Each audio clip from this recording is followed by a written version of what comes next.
Cahouette Thériault et Associés, concessionnaire des greffes de Marcel Leblanc, Daniel Fortin et André Gendron, profite de l'occasion pour vous souhaiter un bon été. Pour vos besoins en arpentage, que ce soit pour des cadastres, certificats de localisation et autres, communiquez avec Cahouette et Thériault et Associés, arpenteur géomètre, au 276-2478, situé au 1660 boulevard Wahlberg à Dolbeau-Mistassini.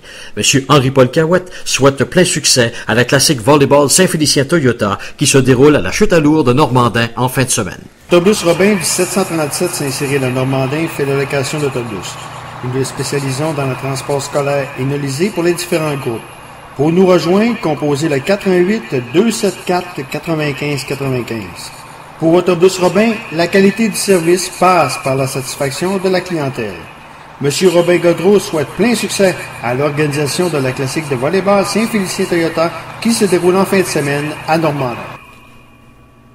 C'est la Coupe Rogers au cours de la semaine, parallèlement à Toronto et Montréal. Il y a eu beaucoup d'hécatombes, Et question d'en parler, on va parler avec Valérie Tétrault, notre collaboratrice de tennis. Bonjour Valérie. Bonjour. Valérie, oui, il y a eu beaucoup de pépins pour les joueurs de tennis. Est-ce que le fait que c'est une année olympique, ça a un lien direct? Oui, effectivement, ça nous aide pas le fait que le tournoi soit tout juste après le tournoi olympique. Donc, déjà, on a eu des désistements en raison justement des Olympiques, et surtout à Toronto avec Federer, Nadal qui était blessé, qui n'avait pas pu participer même aux Jeux Olympiques, Murray qui vient tout juste de se retirer également du côté de Toronto, alors que du côté de Montréal, on a peut-être été un peu moins affecté quand même. Maria Sharapova qui a été infligée par un virus à l'estomac, donc on voit que la fatigue est accumulée. L'année a été longue pour ces joueurs-là. Leur objectif principal, c'était évidemment de bien performer aux Jeux Olympiques. Donc, nous, on paie le prix en quelque sorte. Mais quand même, on s'en sort avec des affrontements qui peuvent demeurer intéressants. Et puis jusqu'ici, la bonne nouvelle, c'est que nos Canadiens nous font un peu oublier ce côté-là avec des belles performances. Tu parles de l'année olympique, mais s'il n'y aurait pas le US Open également dans 2 semaines, il y aurait probablement moins de désistements aussi, parce qu'il y a beaucoup, je pense à Andy Murray, je pense à Sharapova, certainement que, vous et Cincinnati, ça a un lien, là. Il y a le US Open aussi qui s'en vient, là. Oui, exactement. Donc, c'est un peu le casse-tête qu'ont à faire les joueurs de tennis. La saison au tennis est extrêmement longue. On n'a pas vraiment de saison morte, seulement au mois de décembre où il y a un peu moins de compétition. Alors, eux doivent composer avec cet élément-là. Il y a les blessures qui rentrent là-dedans aussi. Et effectivement, leur année souvent est concentrée autour de 4 tournois, soit les 4 grands chelems. Là, cette année, il y en avait un 5e qui s'ajoutait, pas longtemps après Wimbledon, ce qui leur laissait pas beaucoup de temps de récupération. Et là, on passe d'un coup du tournoi olympique où le tournoi était joué sur gazon à la saison de dur qui commence avec le tournoi au Canada, donc à Toronto et à Montréal. Alors, les joueurs n'ont pas beaucoup de temps pour, s'habituer au changement de surface et ensuite même avoir à aussi s'habituer au décalage horaire. Donc, oui, ils veulent préparer le tournoi des internationaux des États-Unis ici en commençant à jouer sur surface dure, mais en même temps ils doivent faire attention justement aux blessures et puis pour ceux qui sont plus mal en point, se doivent de prendre une semaine pour récupérer. OK, mais tu l'as mentionné, du côté des femmes, ça va bien. Alexandra Wozniak qui a battu hier la 18e joueuse de tennis, donc elle a battu également la 35e. Wozniak est en mission un petit peu, là. Ah ouais, tout à fait. Elle a connu un bon début de saison, donc on avait le droit de s'attendre, je pense, à de belles choses de sa part cette semaine à Montréal. Mais là, c'est très très convaincant ce qu'elle nous offre comme tennis. Donc déjà une première victoire contre Antukova, on sentait que ça lui avait donné beaucoup de confiance. Et puis hier, elle s'amenait contre Jankovic, contre qui elle avait perdu à plusieurs reprises dans le passé. Leur dernier affrontement qui remontait il y a environ 2 ans au tournoi de Wimbledon. Alexandra qui était passée tout près, s'était finalement inclinée en 3 manches. Et puis là, hier, elle a joué du tennis solide du début à la fin et c'est ce qu'il y a d'impressionnant. Donc, on n'a jamais senti vraiment qu'elle doutait d'elle-même. faut le dire, Jankovic semblait peut-être pas au sommet de sa forme, mais quand même, tout le crédit revient à la Canadienne, qui a été en mesure de dicter les points et de jouer de manière très agressive. Et là, la bonne nouvelle, c'est que, justement, avec le retrait de Maria Sharapova, il y a une ouverture dans le tableau d'Alexandra Wozniak. Alexandra qui aurait normalement pu affronter Sharapova au 3e tour. Là, à la place, elle va jouer contre l'Américaine Christina McHale, qui elle a battu donc une fille qui avait perdu lors des qualifications et qui a remplacé la Russe.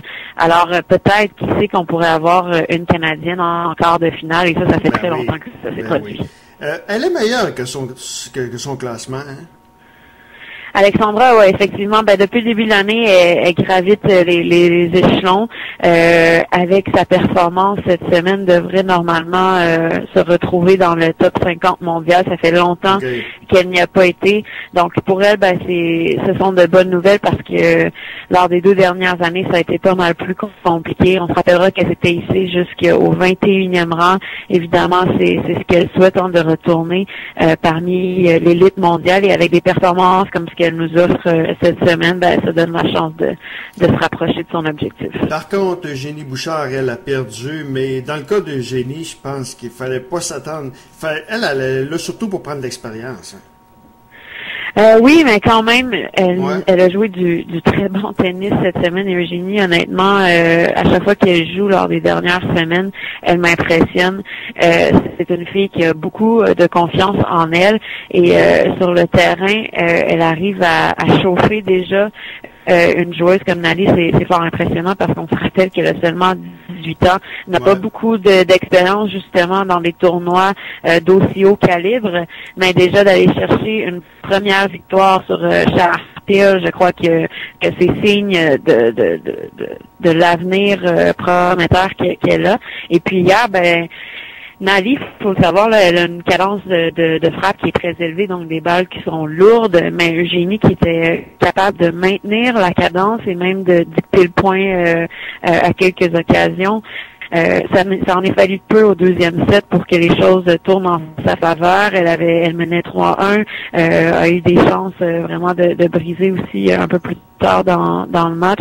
Donc, et elle disait en conférence de presse, il manquait pas grand-chose. J'étais un peu déçue de la manière que j'ai joué sur les points importants. Donc, je pense que ça démontre bien qu'elle n'était pas là seulement pour prendre l'expérience. Elle croyait en ses chances, et lorsqu'elle arrive dans un tournoi, peu importe qui est devant elle, ce qu'elle veut, c'est gagner et se rendre le plus loin possible. Et sa victoire de mercredi a été difficilement acquise aussi, donc certainement qu'elle a laissé un peu d'énergie aussi dans sa victoire de mercredi, là.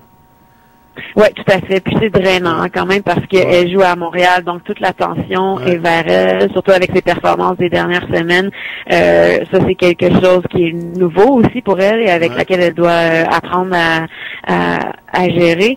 Et puis, en plus, après son match de simple qui a duré tout près de 3 heures, elle devait jouer en double avec Alexandra Wozniak, donc ça avait été une très, très longue journée pour elle.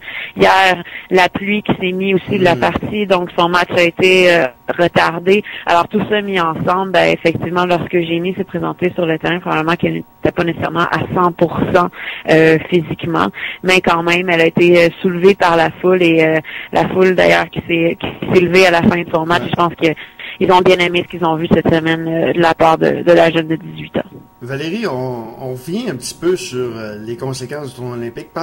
À quoi tu t'attends pour le reste de la Coupe Rogers? Est-ce qu'on pourrait avoir une finale des finales bizarres, autant chez les hommes que chez les femmes, des non-invités qui se ramassent en finale? C'est certain, pour commencer par les hommes, qu'il y a plusieurs grandes têtes d'affiche qui n'y sont plus. Je pense à Del Potro, à Tsonga qui se sont déjà inclinés. Maintenant Murray qui s'est retiré hier. Reste Djokovic qui est normalement un joueur très constant. Donc ce serait intéressant lui de le voir en finale. Et sinon, qui sait, peut-être qu'un Miloš Raonic pourrait faire un bon bout de chemin dans le tournoi. Je suis persuadée que c'est ce que les gens de Toronto souhaitent. Miloš qui vient de Toronto, c'est la première fois d'ailleurs depuis sa grande ascension qui joue chez lui, donc je suis persuadée que les gens sont très excités de le voir à l'œuvre. reste encore quand même des gros noms dans le tableau, des joueurs qui peuvent être dangereux. Donc, faudra voir, mais effectivement, ça pourrait peut-être nous donner des finales auxquelles on ne s'attendait pas. Et du côté féminin, on le voit, il y a certaines têtes d'affiche qui semblent peut-être un peu plus fatiguées. Hier, c'était très, très pénible pour Anna Ivanovic qui a perdu 6-0, 6-0 contre Roberta Vinci. Donc, oui, il y a des surprises. En même temps, le tennis féminin nous a habitués à ça au cours des dernières années. Mais on verra. Il y a encore beaucoup de filles dans le tableau, des Azarenka, des Wozniacki qui pourraient se rendre en finale. Il faudra attendre de voir. Et là, la mauvaise nouvelle, c'est qu'on annonce beaucoup de pluie dans les prochains jours. Donc, ça, ce sera un facteur aussi, puis on verra comment les joueurs vont réagir. Valérie, un gros merci, puis peut-être ça va parler pour le US Open. Parfait, merci beaucoup. Voilà Valérie Tétrault qui nous parlait de la Coupe Rogers.